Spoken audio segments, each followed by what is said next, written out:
¿Qué tal? Muy buen día. Pues continuamos con este estudio de lo que es el Nuevo Testamento. Hemos descubierto y hemos sido enriquecidos con la palabra de Dios. Se ha estado iluminando en nuestras vidas este grandioso evangelio de Jesucristo. Y bueno, hoy nos corresponde la carta a los Colosenses. Esta carta es una carta muy importante porque combate los errores que hay en la iglesia y bueno, le muestra a los creyentes de que Cristo es todo lo que necesitan, de que en Cristo tenemos todo para poder vivir, para poder expresar esa grandeza que Él ha traído a nuestra vida.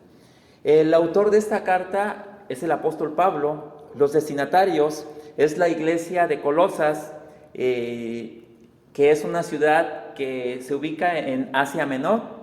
La fecha de escritura es alrededor del 60 después de Cristo, mientras Pablo estaba en Roma encarcelado. El marco histórico: Pablo nunca había visitado Colosas. Al parecer la iglesia había sido establecida por Epafras y otros convertidos de los viajes misioneros del apóstol. Lamentablemente, la iglesia había sido infiltrada por el relativismo religioso. Algunos creyentes intentaban combinar elementos del paganismo y la filosofía secular en la doctrina cristiana. Pablo confronta estas enseñanzas falsas y afirma la suficiencia de Cristo. Entonces vemos cómo hasta nuestros días podemos ver esta parte, ¿no? Donde se combina, donde se hace una mezcla de cosas que no tienen nada que ver con la obra de Cristo. Y bueno, esta carta nos va a ayudar mucho a entender, a comprender la suficiencia de Cristo, la obra consumada de Cristo en la cruz, la obra, como dice la carta a los Hebreos, con un solo sacrificio hizo perfectos para siempre a los santificados. El versículo clave es el 2 del 9 al 10, que dice así: pues en Cristo habita toda la plenitud de Dios en un cuerpo humano, de modo que ustedes también están completos mediante la unión con Cristo, quien es la cabeza de todo gobernante y toda autoridad. Entonces la Escritura aquí nos está mostrando la deidad de Cristo. Dice que en Cristo habita toda la plenitud de la deidad, toda la plenitud de Dios. ¿Por qué? Porque Cristo es Dios. Entonces en Él habita todo. El que está en Cristo está pleno, porque Dios está con él. Los personajes clave de esta carta son Pablo, Timoteo, Tíquico, Onésimo, Aristarco, Marcos y Epafras. Los lugares clave son Colosas y la Odisea. Algunas características especiales de esta carta: dice, se presenta a Cristo como el que tiene supremacía absoluta y toda la suficiencia en sí mismo. En otras palabras, Cristo se presenta como Dios mismo. La carta a los Colosenses tiene elementos en común con la carta a los Efesios. Van a ver algunas cosas que son muy similares, porque probablemente fue escrita en el mismo tiempo, pero tiene un énfasis totalmente distinto. Y bueno, como principio, esta carta nos lleva a entender de que nosotros somos participantes de la herencia de los santos en luz. ¿Qué quiere decir esto? Los santos en luz, ¿quiénes son los santos en luz? Son aquellos que se les ha revelado el propósito y la asignación que viene a través de Jesucristo, a través de la obra consumada de Jesucristo en la cruz del Calvario. Y bueno, la carta a los Colosenses en el capítulo 1, versículo del 12 al 14, cita de la siguiente manera: con gozo, dando gracias al Padre que nos hizo aptos para participar de la herencia de los santos en luz, el cual nos ha librado de la potestad de las tinieblas y trasladado al reino de su amado Hijo, en quien tenemos redención por su sangre, el perdón de pecados. Y bueno, esta fracción de la Escritura tiene tanta enseñanza. ¿Por qué? Porque necesitamos entender que los santos en luz son aquellos que se les ha iluminado y que han pasado de muerte a vida por la obra consumada en la cruz. Y ahora viven la fe del Hijo. Otra de las cosas que nos habla esta porción de la Escritura es de que dice que hemos sido trasladados de la potestad de las tinieblas al reino de su Hijo amado. Cuando hablamos de tinieblas, quiero que podamos entender esta parte. Cuando la Escritura habla de tinieblas, no necesariamente está hablando de un infierno, ni de diablos, ni demonios. Las tinieblas es obscuridad, las tinieblas es falta de entendimiento, falta de conocimiento. Entonces, anteriormente nosotros estábamos totalmente en tinieblas, perdidos de la vida de Dios, alejados totalmente de Dios, sin un conocimiento de Dios. Pero ahora que Jesucristo ha consumado su obra, nos ha dado la capacidad, dice la Escritura, que nos ha dado sabiduría, nos ha dado entendimiento, nos da iluminación de todo lo que ya fue revelado en su Escritura. Entonces, no necesariamente las tinieblas son el infierno o demonios, sino que es ignorancia. Hay gente que está en tinieblas, su mente está entenebrecida, su mente está en obscuridad, no tiene un entendimiento. Nosotros, los santos en luz, hemos sido llamados a tener un entendimiento, un conocimiento para que podamos vivir aquello que se nos ha iluminado. Y bueno, hemos sido llamados a ser libres de ignorancia por la acción del Espíritu Santo. El Espíritu Santo es el que nos revela, el Espíritu Santo es el que nos muestra, el Espíritu Santo es el que nos guía y es el que nos saca de esa ignorancia. Por lo tanto, nosotros podemos ver a Cristo como la imagen del Padre. Sí es cierto, al Padre no lo hemos visto, pero realmente en Cristo, como habita toda la plenitud de la deidad, podemos ver al Padre. En alguna ocasión le preguntaron a Jesús, muéstranos al Padre y nos basta. La respuesta de él fue, tanto tiempo han estado conmigo, tanto tiempo han convivido conmigo, tanto tiempo han visto lo que yo hago, han visto lo que yo hablo, pues han visto al Padre. Colosenses 1, versículo del 15 al 23, cita de la siguiente manera.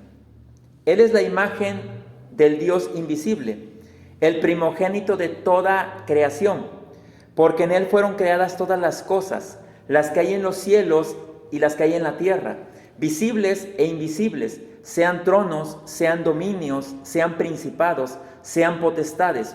Todo fue creado por medio de él y para él. Y él es antes de todas las cosas, y todas las cosas en él subsisten. Y él es la cabeza del cuerpo que es la iglesia. Él es el principio, el primogénito de entre los muertos, para que en todo tenga la preeminencia. Por lo cual, por cuanto agradó al Padre que en él habitase toda plenitud, y por medio de él reconciliar consigo todas las cosas, así las que están en la tierra como las que están en los cielos, haciendo la paz mediante la sangre de su cruz. Y a vosotros también, que erais en otro tiempo extraños y enemigos en vuestra mente, haciendo malas obras, ahora os ha reconciliado en su cuerpo de carne por medio de la muerte, para presentarnos santos y sin mancha e irreprensibles delante de él. Si en verdad permanecéis fundados y firmes en la fe, y sin moveros de la esperanza del evangelio que habéis oído, el cual se predica en toda la creación que está debajo del cielo, del cual yo, Pablo, fui hecho ministro.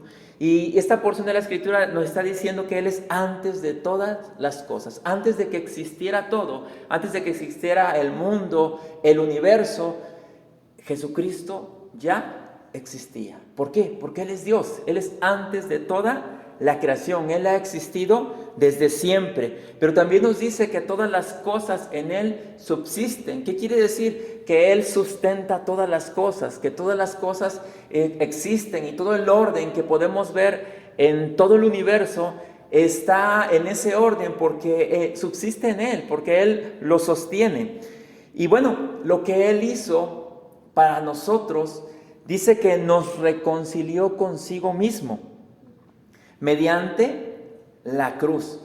Y bueno, necesitamos entender, necesita ser iluminada esta parte a nosotros. Muchas veces cuando nosotros nos tornamos religiosos, queremos hacer obras para alcanzar a Dios, para alcanzar el favor de Dios. Pero la Escritura nos está diciendo que la única manera en la que nosotros podemos acercarnos a Dios es a través de esa ofrenda que Él hizo en la cruz. Y esa ofrenda lo que hizo es reconciliarnos consigo mismo. Él se dio como una ofrenda al Padre para rescatar a la humanidad, para rescatar a todos aquellos que el Padre quiere como hijos. Lo único que necesitamos es recibirle a Él como Señor y Salvador. Y la Escritura también dice en esta porción que Él nos presentó santos e intachables delante de Él por su gracia y por su misericordia. Yo sé que muchas veces cuando tú escuchas que la Escritura dice que tú eres santo, que tú eres intachable, tú empiezas a analizar tu comportamiento, pero esto no tiene nada que ver con tu comportamiento, sino con la obra consumada en la cruz. Tú eres santo no por cómo te comportas, tú eres santo por la obra que Él hizo en la cruz. Tú eres perdonado no porque pidas perdón, sino porque Él ya te perdonó. Tú eres justo porque Él te justificó. Claro, este entendimiento, ¿a qué me lleva? A que si Él me ha santificado, si Él me ha perdonado, si Él me ha justificado, por lo tanto, cuando yo soy una persona entendida, empiezo a vivir como santo, empiezo a vivir como justo, empiezo a entender ese perdón que Él trajo a mi vida. ¿Por qué? Porque ya eso es una realidad. Entonces, Cristo en nosotros es el misterio revelado. Cristo se reveló después de su resurrección. Al principio, sí es cierto, si recordamos la Escritura, a Pedro le fue revelado: tú eres el Cristo, el Hijo del Dios viviente. Pero realmente el Cristo revelado viene a mostrarse después de la resurrección. Ahora se revela a todos para que todos podamos ser participantes de esa naturaleza divina, para que todos podamos caminar, vivir y expresar la obra de Cristo. Colosenses 1, 26 al 29 cita de la siguiente manera: el misterio que había estado oculto desde los siglos y edades, pero que ahora ha sido manifestado a sus santos, a quienes Dios quiso dar a conocer las riquezas de la gloria de este misterio entre los gentiles, que es Cristo en vosotros, la esperanza de gloria, a quien anunciamos amonestando a todo hombre y enseñando a todo hombre en toda sabiduría, a fin de presentar perfecto en Cristo Jesús a todo hombre, para lo cual también trabajo, luchando según la potencia de Él, la cual actúa poderosamente en mí. Entonces, el misterio que estuvo oculto es ahora Cristo en nosotros. Eso es algo que tenemos que entender y eso es algo que se debe iluminar a toda la iglesia. Cristo ya está en nosotros. Y desde el momento que Él llegó a nosotros, Él no se va de nosotros, Él está con nosotros. Es más, la Escritura dice que Él está con nosotros y nosotros estamos en Él. Esto es algo glorioso. ¿Por qué? Porque no hay una separación. Nosotros tenemos una comunión con Dios.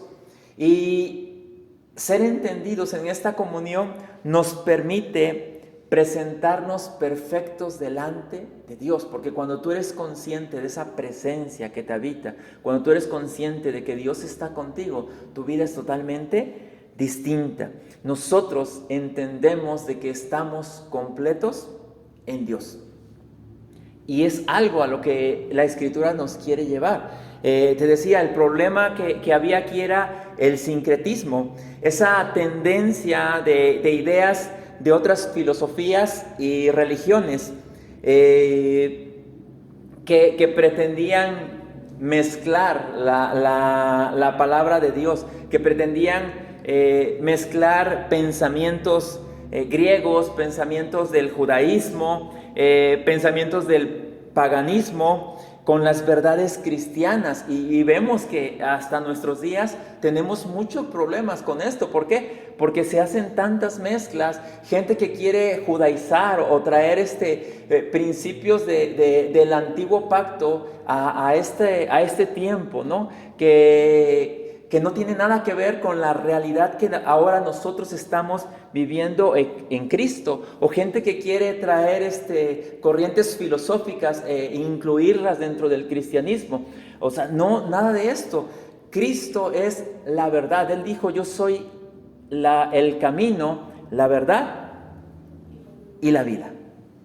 La Escritura en la carta a los Colosenses, capítulo 2, versículo del 8 al 15, cita de la siguiente manera: mirad que nadie os engañe por medio de filosofías y huecas sutilezas, según las tradiciones de los hombres, conforme a los rudimentos del mundo, y no según Cristo, porque en él habita corporalmente toda la plenitud de la deidad, y vosotros estáis completos en él, que es la cabeza de todo principado y potestad. En él también fuisteis circuncidados con circuncisión no hecha a mano, al echar de vosotros el cuerpo pecaminoso carnal, en la circuncisión de Cristo, sepultados con él en el bautismo, en el cual fuisteis también resucitados con él, mediante la fe en el poder de Dios que le levantó de los muertos, y a vosotros, estando muertos en pecados y en la incircuncisión de vuestra carne, os dio vida juntamente con él, perdonándoos todos los pecados, anulando el acta de los decretos que había en contra de nosotros, que nos era contraria, quitándola de en medio y clavándola en la cruz. Y despojando a los principados y a las potestades, los exhibió públicamente, triunfando sobre ellos en la cruz. La iglesia está completa en Cristo, que es la cabeza.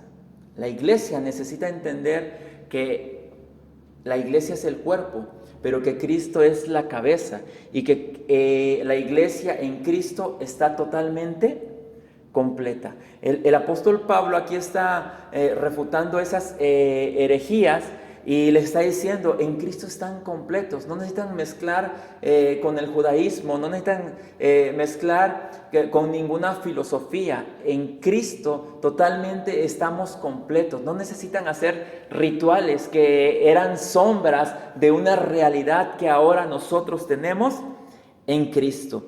Y también aquí la Escritura está diciendo que en Cristo fuimos circuncidados. Recuerda que la circuncisión era una señal de pacto que consistía en quitar una parte de carne, ¿sí?, del miembro masculino, y que simbolizaba esa señal de pacto, pero que ahora la circuncisión de la que habla en Cristo, Él arrancó de nosotros la carnalidad, Él arrancó de nosotros la naturaleza pecadora, la naturaleza adámica. Fue quitada totalmente de nosotros, y ahora se nos hace participantes de la naturaleza divina. Nosotros fuimos llamados a andar en vida nueva. Por eso dice que nosotros nos identificamos con Cristo en su resurrección, porque realmente nosotros experimentamos un nuevo nacimiento en el Espíritu. Entonces, espiritualmente nosotros estábamos muertos, así dice la Escritura, pero cuando Cristo llegó a nuestra vida, el espíritu del hombre cobró vida, se unió al Espíritu de Dios, y ahora es por eso que la Escritura dice que andamos en novedad de vida. La vida del Espíritu es una vida superior, la vida espiritual es una vida superior, y eso es lo que nosotros necesitamos entender y atender. Colosenses 3, versículo del 1 al 4, cita de la siguiente manera: si pues habéis resucitado con Cristo, buscad las cosas de arriba, donde está Cristo sentado a la diestra de Dios. Poned la mirada en las cosas de arriba, no en las de la tierra, porque habéis muerto y vuestra vida está escondida con Cristo en Dios. Cuando Cristo, vuestra vida, se manifieste, entonces vosotros también seréis manifestados con Él en gloria. ¿Y qué dice la Escritura? Que pongamos nuestra mirada en las cosas de arriba, que pongamos nuestra mirada en las cosas celestiales, que pongamos nuestra mirada en aquellas cosas que Dios ya hizo por nosotros, que nosotros seamos conscientes de nuestra realidad espiritual. Nosotros somos hijos, nosotros somos salvos, nosotros somos justos. Todo esto es por la acción del Espíritu Santo a través de la obra de Cristo en la cruz, a través de ese sacrificio. Por eso nosotros necesitamos entender esa obra. Nosotros tenemos que abrazar la obra de Cristo en la cruz. Y bueno, cuando esa obra sea realmente iluminada en nosotros, va a haber una expresión de Cristo a través de nosotros. Y eso es a lo que hemos sido llamados, a que cada hijo de Dios sea una expresión de Cristo aquí en la tierra. Pero ¿qué tiene que pasar? Nosotros tenemos que hacer morir lo terrenal. Muchas veces le pedimos a Dios, quítame esto, haz de un lado de mí esto. Muchas de esas cosas que tú le has pedido a Dios que te quite, Dios te ha dado la capacidad en Cristo, Dios te ha dado la facultad en Cristo de que tú lo puedas hacer a un lado. Entonces ya no le pidas a Dios que te lo quite, sino que ahora sé entendido, comienza a vivir de acuerdo a su voluntad, comienza a caminar en su voluntad, sé obediente a la voz del Espíritu Santo para que tú vayas despojándote cada momento de aquellas cosas que no corresponden a un hijo de Dios, de aquellas cosas que no corresponden a alguien que ha sido nacido de nuevo, de aquellas cosas que no corresponden a alguien que debe poner su mirada en las cosas de arriba y no en las de la tierra. Colosenses 3, versículo del 5 al 12, cita de la siguiente manera: haced morir pues lo terrenal en vosotros. Y aquí nos da una lista, ¿verdad? Dice fornicación, impureza, pasiones desordenadas, malos deseos y avaricia, que es idolatría. Cosas por las cuales la ira de Dios viene sobre los hijos de desobediencia, en las cuales vosotros también anduvisteis en otro tiempo cuando vivíais en ella. Pero ahora dejad también vosotros todas estas cosas: ira, enojo, malicia, blasfemia, palabras deshonestas de vuestra boca. No mintáis los unos a los otros, habiéndoos despojados del viejo hombre con sus hechos, y revestidos del nuevo, el cual conforme a la imagen del que lo creó, se va renovando hasta el conocimiento pleno, donde no hay griego ni judío, circuncisión ni incircuncisión, bárbaro ni escita, siervo ni libre, sino que Cristo es el todo y en todos. Vestíos pues como escogidos de Dios, santos y amados, de entrañable misericordia, de benignidad, de humildad, de mansedumbre, de paciencia. Y bueno, vemos cómo lo terrenal es todo aquello que no pertenece a la nueva creación. Eso es lo terrenal, ¿sí? En otras palabras, lo terrenal, cuando la Escritura está hablando de lo terrenal, de hacer morir lo terrenal, está diciendo que hagamos morir la carnalidad, que es esa tendencia hacia hacer o hacia el pecado. Ya no está en nosotros a nivel naturaleza, sino se quedó ahí como un parásito. Ya no es parte de nuestra naturaleza, sino se quedó a nivel costumbre o maña, si tú le quieres llamar de esa manera. Pero ahora nosotros tenemos una vida nueva. Por eso dice la Escritura que debemos revestirnos.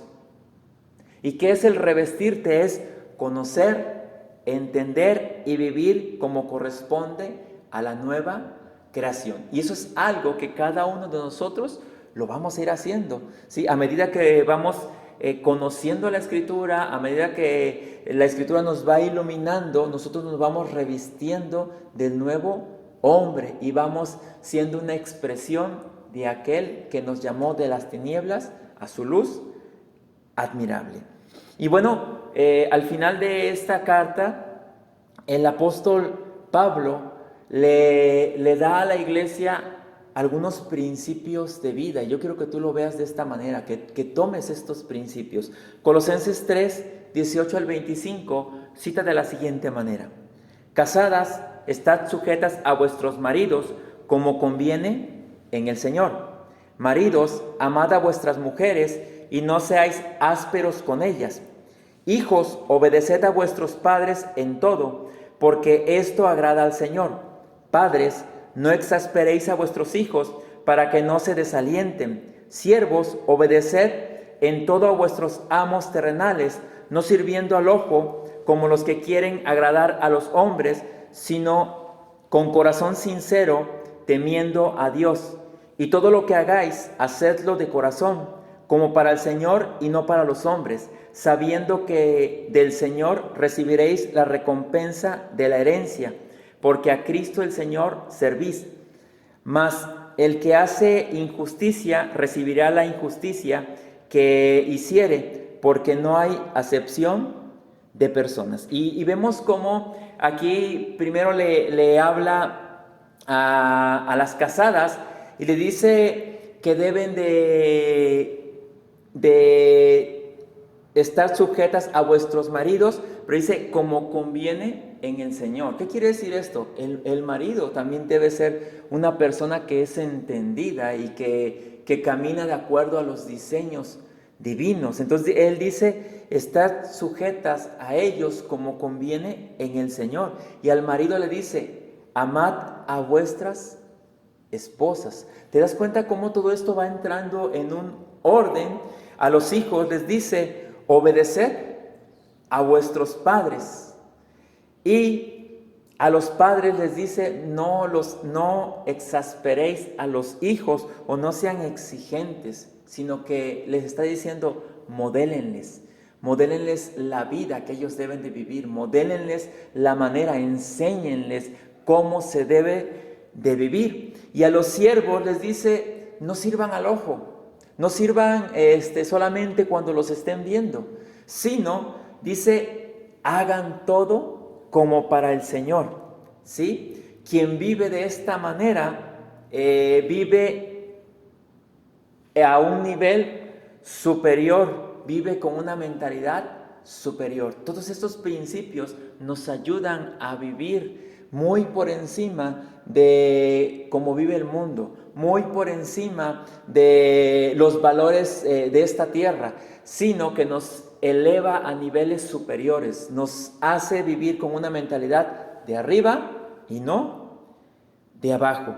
Y el apóstol también invita a cada uno de estos miembros de esta iglesia a que ellos puedan cumplir con el propósito eterno, y nos hace la invitación a todos, porque recuerda que esta carta, aunque fue escrita para esta iglesia, pero es una carta que nos está mostrando y nos está guiando, y está tan actualizada porque muchas de las cosas que se hablaron en ese tiempo, pues son cosas de las cuales nosotros también tenemos que atender. Entonces, Él los invita y nos invita a nosotros también a que podamos cumplir con el propósito eterno de Dios, que es darle a conocer, que se le pueda conocer a Él, que Dios pueda tener más hijos para así extender su reino.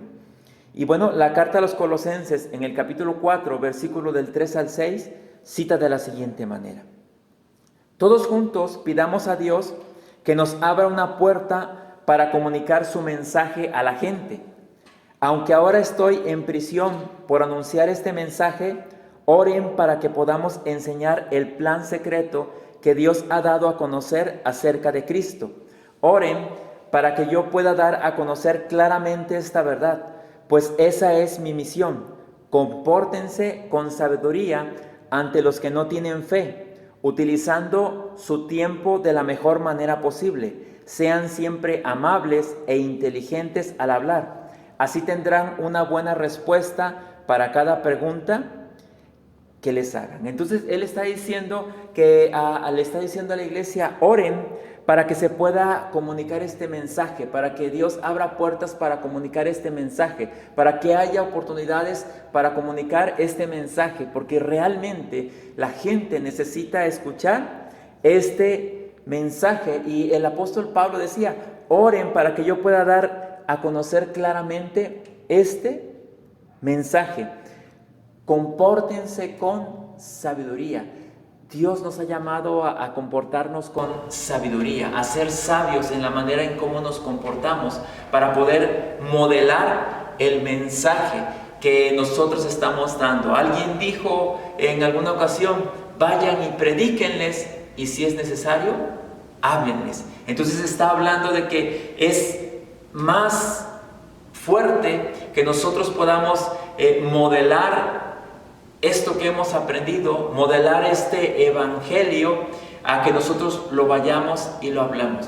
La gente va a buscarte, la gente va a buscar a Dios a través de la vida que tú expresas, que es la vida del Hijo. Iglesia, yo te invito a que este mensaje no quede en saco roto, sino que lo puedas atender, a que puedas caminar de acuerdo a esta verdad, a que le pidas a Dios que te dé la oportunidad de que tú puedas dar este mensaje, de que tú puedas expresar este mensaje, de que más gente pueda conocer a Cristo a través de tu vida. Oramos. Padre, que tu palabra ilumine el entendimiento de todo el que escucha tu mensaje, para que la vida de tu Hijo tenga una expresión cada vez más gloriosa, para dar a conocer el misterio que es Cristo en nosotros, como una expresión de vida. Iglesia, pues yo te sigo invitando a que compartas este mensaje, a que más gente pueda ser alcanzada a través de esta palabra, y a que sigamos orando para que más gente pueda conocer la verdad acerca de Cristo, de que Cristo nos habita, de que tenemos comunión con Él todo el tiempo. Nos vemos la próxima. Les envío abrazos.